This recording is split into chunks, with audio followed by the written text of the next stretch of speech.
qəhrəman anamız, gözəl anamız, gözümüzün yaşında mən ilk dəfə danışa bilməzdim, Hicran ana.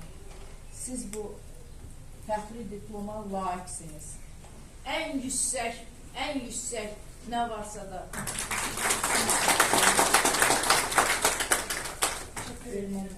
Adının adına teşekkür ederim. Sadece qəhrəman mən deyiləm, qəhrəman mənim abim. Qəhrəman mənim oğlumdur, mən qəhrəman ana deyiləm. Siz də qəhrəman anasınız ki, övlad böyütmüsünüz. Sağ olun. Mən öz evladlıq borcuydu, bir oğul düşmən çəkərdi. Öz borcumu yerlə yetirdi vətən üçün. Sağ olun. Hörmətli Ceyhun müəllim, çox hörmətli deputatımız. Bugün biz ölümündən sonra ancaq təqdim edəcəyik. Hansı ki, Cəsur Döyüşçü diplomu kanalımız adından, jurnalımız adından və Vətən Fatihlər layihəsi adından və eyni zamanda Rəşadət diplomu. Maşallah. Bu hamısı bizim